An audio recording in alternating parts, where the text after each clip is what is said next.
I'm going to bring Faraway Downs back to life. You don't know what you're talking about. Running a station?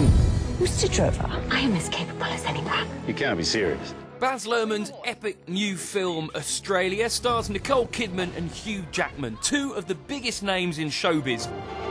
The movie's filled with action shots in Australia's Northern Territory and the neighbouring state of Western Australia. And naturally, a film of this scale takes in a lot of locations and takes a long time to shoot. So just where did Nicole, Hugh and Baz hang out during the making of the film? Well, let's find out. First stop on the showbiz trail is this place. This is the Roma Bar in Darwin's Kavanagh Street. It was here that Nicole and her husband Keith Urban would stop and sup coffees in between takes. Well, they did once anyway. Who knows? Nicole may have used this very cup. Sadly, we'll never know if Nicole actually used that cup, but we do know that she used a whip in the film, and the man who designed it can be found down the road at Darwin's Mindle Beach Sunset Markets. Well, we wanted to make whips that were very special, very easy to crack, technically correct in all respects, including the length of the handle, the length of the thong, so it fitted the character.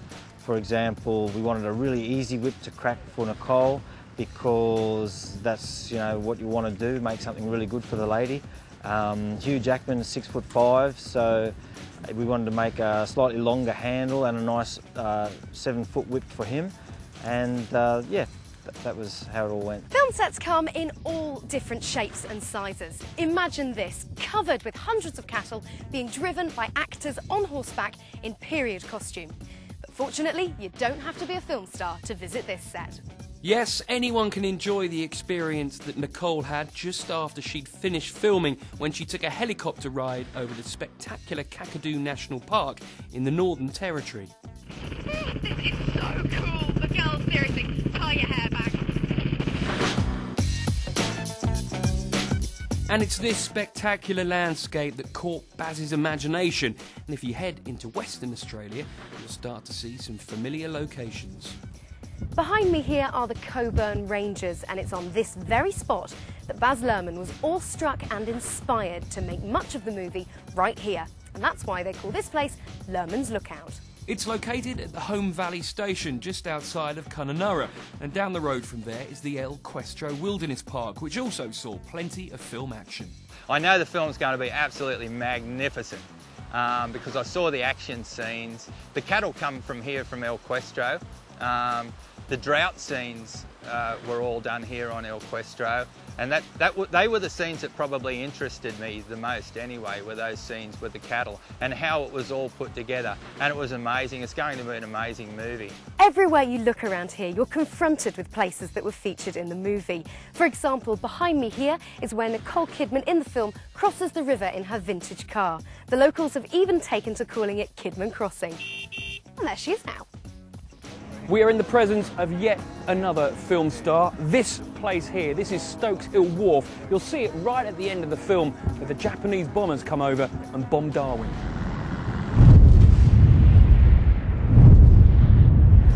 It was filmed predominantly down at Stokes Hill Wharf, the scene of the most impact during the Second World War, and particularly the Darwin bombings. Created quite a stir. Everyone was keen. We all wanted to see Nicole and Hugh and see them wander around town.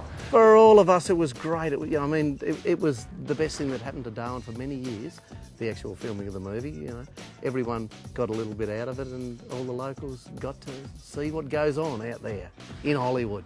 Back to Kununurra now. Many of the cast members stayed around here during the filming. For example, Nicole was often seen out for an early morning jog, and Baz Luhrmann left a more lasting legacy on the town. Yes, Baz didn't only rent a house here. Whilst he was in town, he planted a tree here in the Celebrity Tree Park. Other stars that have done the same include Rolf Harris and Princess Anne, but we know this one's Baz's because some cheeky film fan has made off with the plaque. We did invite Nicole Kidman and Hugh Jackman to plant a tree, but unfortunately they couldn't make it. So Baz Luhrmann came with an Aboriginal person that was in the movie, David Numajara, to actually plant the tree and explain a little bit to the community about what the movie was all about and why they picked this part of the world to have their movie. And so, our frolic along the fame-filled freeway has finally finished, and sadly, Neither of us got to see Nicole, but there is no doubt that we did see some of the stardust that she left behind. Hugh? Jackman? Is that you?